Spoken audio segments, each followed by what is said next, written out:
hers.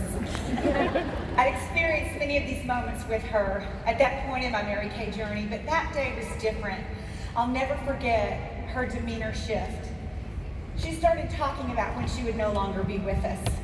You know, the uncomfortableness that comes from those conversations. It hovered as we reassured her, oh, Mary Kay, you'll be with us for a long time. But she was adamant, and she guided the conversation one by one, touching our faces and asking the question, Pamela, will you pass it on?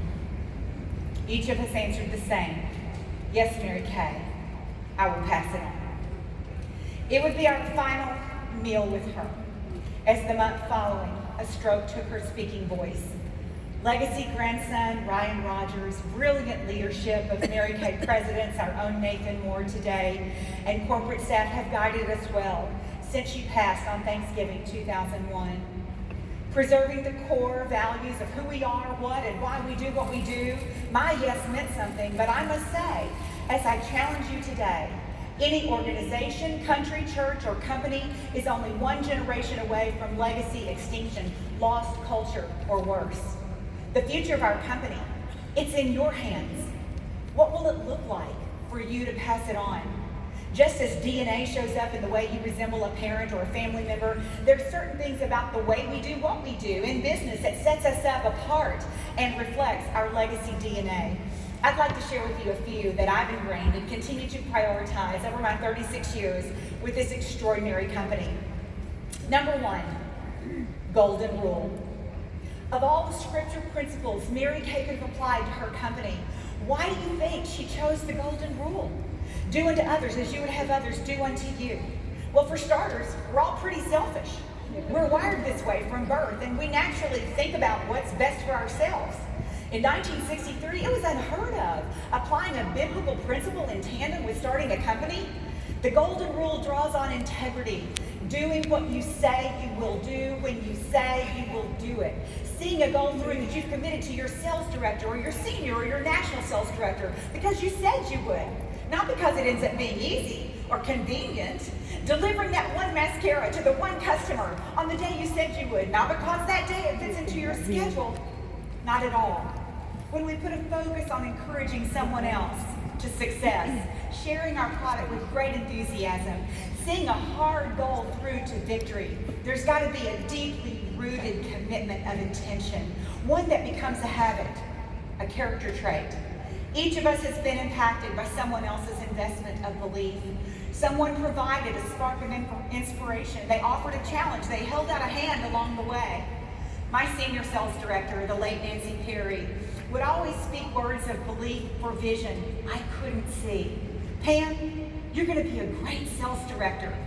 I didn't even want to be a sales director. She'd send me handwritten postcards. This was before text.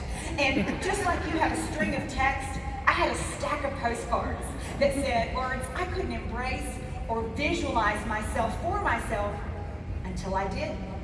In the process of helping others, ironically, we help ourselves even more. Nancy also became a national sales director. Her belief in me for long enough allowed me to catch up with it one day. And because I showed up, even though I didn't feel like it many times, I stand here as a result of what inexplicably happens. Vision meets accomplishment when commitment overrides doubts and feelings. Have you gotten better? Have you been influenced for better, for personal growth, for advancement as a result of your involvement with Mary Kay?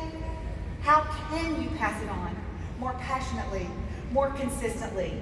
Your team building numbers from last year, what's reflected in those results? And what will change? So number one, golden rule. Number two, gratitude. A spirit of gratitude must exist for the past, the present, and in a hope for the future.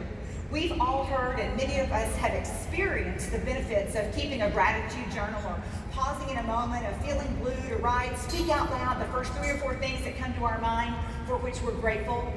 From the air we breathe, to the roofs over our heads, to the challenges we face, to legacy leaders of this company.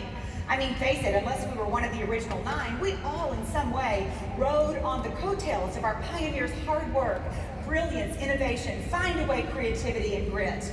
Those who went before us, overcomers to the challenges of their time. I'm so grateful They didn't cower to family circumstances, fickle emotions, or absent brand recognition that would inevitably include a great bit of rejection. There are two things that squelch gratitude: fear and comparison. Fear. Fear breeds stagnation, and it seeks out fearful others to validate. I'm far more fearful of ignoring and running away from or walking away from the middle of God's highest calling for me than I am fearful of COVID, of politics, of disapproval of others, or a no to booking. I'm more fearful of remaining comfortable than I am of putting it all on the line, the way leaders from biblical saints to modern voices have modeled. What fears rob you? To answer, look at where you've given up or what you've ignored. Consider where you stopped holding yourself accountable to a result. Look to a past spoken vision you've shared, written and repeated, but not fulfilled. Inactivity is yeast for more fear, and it grows into justification and status quo living. Fear magnifies an unhealthy view of uncertainty. A focus on uncertainty dims your big dream, and where your focus goes, you go. Fear gives way to speculation. What if? Anything that you think or do out of fear aids any evil coming against you. So how do you become less fearful? You restrict the trigger. Stop scrolling. To be less fearful, you act courageously. Rather than letting emotions determine your next choice, remind yourself that it's your behavior, your actions, that will affect your next feelings. And if you stay in emotion and ruminate, they're going to remain. When your commitment is greater than your feelings, you'll get results. And then there's comparison. Oh boy. Comparing yourself to others leads to disempowerment. If you want to feel really badly about yourself, just get on Instagram and just scroll. All those perfect pictures, all those perfect families, all those perfect people, all those perfect vacations, all those perfect lives. There will always be someone healthier, prettier, richer, stronger, younger, and smarter than you. At the same time, there's always somebody who's poorer, uglier, weaker, and less wise than you. Comparison causes us to view life from lack and not gratitude, and it lowers confidence. Manage your engagement with comparison by using higher accomplishments as your example of what can be instead of a mirror of what you're not, and then navigate your competitive spirit without comparing. I looked at the top of the scoreboard as an indication of where I could be, not the bottom of it to become fearful of what might be. If I gauge what's printed as possible, then I don't need to feel inferior to the top name or fearful of the bottom amount. So we've got golden rule, we've got gratitude, and number 3, we've got belief. My word for the year is believe. Belief is one of my top Gallup strengths, but I have lost belief in some outcomes. 2020, 2021, it drew on shock and disappointment and division and uncertainty, people's fears and unexpected responses. It rattled us. I felt convicted to put the pieces of my true faith back in place as I was met with new excitement, clarity, and hope. And in that process, the word believe emerged. You know, sorrow can dance with happiness, and sadness can dance with gratitude and joy. Letting go, it can dance with gripping tightly, but doubt, it can't dance with belief. Belief shapes our actions, doubt does not. I want to fall backwards, arms open, embracing this next season, fully believing. The past 2 years has taught us a lot. In clarity, I'm leaving behind what I don't want. I'm bringing with me what's beneficial. I'm clear that to manifest any outcome you want, you got to go all in on your dreams. All in on your dreams. The way you use your voice, the way you share your conviction, the way you attract people to the marykay product and the marykay opportunity, the way you prioritize the hours in your day. What is the energy you're projecting? Who'd want to join you in what you're doing by the way you say it? How's your passion? Can they just not get away? Do you remember the 3-foot rule where marykay actually would tell us from every single time we were on this stage, whenever you're within 3 feet of any person, you bring up the conversation about marykay. Have you ever heard of marykay? Who's your marykay beauty consultant? This new year stands before us as an unwritten book chapter. But if doubt, hesitation, what ifs, fears are louder than big dreams and golden rule and gratitude and belief, along with immediate implementation of action, you're in for a chapter repeat.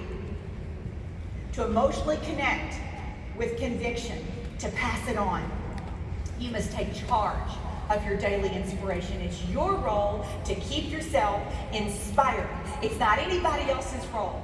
You've got to inspire yourself, your intention and your implementation. You know, life without inspiration, it's monotonous. Intention without inspiration, it's repetitious. The flip side, inspiration without implementation is entertainment. Implementation is key.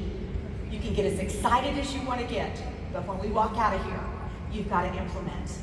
Decide the goal, break it down with action steps, and then identity. Who do you need to become while growing your business, while preserving our legacy, while taking us successfully into the future? And with that, how will you connect, be accountable? Your marykay network is so important. Our legacy is built on connection and relationships. So in this day of virtual connection and hybrid events, it's important to stay engaged. When you're on a plane and you're landing and you hear the announcement, it's safe to turn your phone back on, for those of you who actually followed the rules and turned it off in the first place. What happens? When you land and that network comes back on, it connects you to endless possibilities, to endless information. You can download new information, you can get new emails, you can go to Google, you can make unlimited connections. But in airplane mode, you're without network. You're handicapped, you're limited. All you can get is what was already downloaded. You can't get anything new. Humans also need the right connections.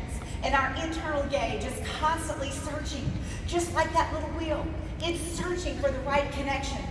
Just like your phone, if it's left alone without connection, there's no new information. Your connections, your network will also stand this test of effectiveness.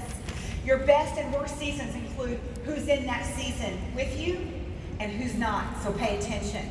Just like that little circle searching for the right connection, some are 3-bar friends and some are 1. And without a 3-bar connection, the device hits a limit. So from a strong connection, almost anything is possible. You're designed to flourish. You're unlimited. There are possibilities you haven't even imagined. Unlimited connections, unlimited possibilities. We live in the best of yesterday, the best of today, which can produce a mind-blowing tomorrow. Belief inside of a champion will override all limitations of strength, style, or enneagram to connect in a way that historically grows her business success and elevates the marykay brand. To pass it on, it means to embrace legacy truths and live them. I'm confident that none of us wants to leave our best talent buried or our greatest opportunity unfulfilled. In a study conducted on some of the world's highest leaders and achievers, looking for commonalities among them and expecting to find things like grit, strategy, execution, the number one predictor of success for any human being is self-awareness. According to this article, the irony is that most people are much less self-aware than they think. As we go into the reality of daily living, we've got to consider what takes us off course. Be aware. It's the unforeseen circumstance. It's the unexpected situation. It's the relationship challenge. It's a wayward child. It's a weather event. You're unlimited. No limits future does not mean no difficulty. So you'll have to decide in advance how you'll both perceive, navigate difficulties of life that are common to all people. There's a big difference between a problem and a pattern. A problem is something normal. We made a mistake, bump into a car, forget an appointment. Things happen. Thing about problems is this: they happen, we solve them, it's over. That particular problem doesn't come our way again, at least not in the same version. By and large, we solve problems, unless we don't. And we don't solve problems if we're denying that we have one. When we don't take responsibility, we can misdiagnose a problem. You know, it wasn't the big cloud that covered the glare that caused me not to see the car that I bumped into. I was distracted. I wasn't paying attention, and I bumped into a car. It's my fault. It's why I have insurance, and now I'm going to take responsibility to solve this problem. It's over. It wasn't traffic that made me late. I didn't start on time. So here's the caveat. When things keep happening over and over and over again, and you actually believe that your circumstance is worse than everyone else's, that's a pattern. Wake up. It's patterns in life that tend to do us in. When things aren't going well, we disconnect or hide, we change our goals, we come up with an excuse. If I have a pattern of not retaining people, of disappearing when the area needs my participation, of creating a problem when I get a little bit further along and then I sabotage myself, that's not a problem, that's a pattern. Which of course, is a pretty big problem. So I'd better recognize that I must interrupt that pattern, which is with self-awareness like never before. If you want something to get different from the way you walked in here with it, you got to interrupt your pattern. When we become less interested in protecting our secrets or our disabilities than we are in overcoming them, only then will we have unprecedented victory. If we don't interrupt our patterns, confusing them with a problem, it becomes our identity. Will today's inspiration turn into implementation for you, or is it simply entertainment? To quote an epic Offspring National Sales Director, the late Barbara Johnson, don't leave your dream in Dallas. When you have a clear intention, and you know exactly what you want, and you plot elevated emotion to that, meaning you know what you want, and you have a picture of Seminar 23 in your mind to find a way to hold on to it, believing it all year long. An intentional thought needs an energizer, a catalyst, so that that energy stays in elevated emotion. Once I grasped the vision of bringing the #1 unit to Seminar many years ago, it was on my goal poster. I superimposed my head on a photograph that was on my refrigerator of Sue Kirkpatrick, who was the queen of Seminar that year. So I looked at myself like her body and my head on the refrigerator every day. I had a folder because iPads didn't exist. It was at my desk, and I continued to write out thoughts that would come to me of what I would say from the throne. The vision of standing on this stage with my late husband Jerry and my parents to honor, and my dad, who is now also deceased, with my 2-year-old, removing the excuse of working the business with small children, because they used to say, oh, Pam can work the business because she's single. Then I got married. Oh, well, Pam can work the business because she's got Jerry, no children. Then I had Thomas. And I just wanted to bring it all to the stage and allow people to stop making excuses. That 2-year-old is now 28. The honor for the women who would represent walking out in our $1 million room and sit on those front row seats. I held on to it for 3 years before it became our reality. And then it played out on stage exactly as I had imagined it, except for one thing. Marykay was not here to crown me, as it was a seminar following her stroke.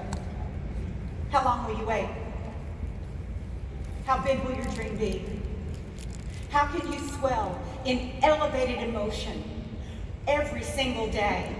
What impacts your family, your community, and this extraordinary company in our 60th anniversary year?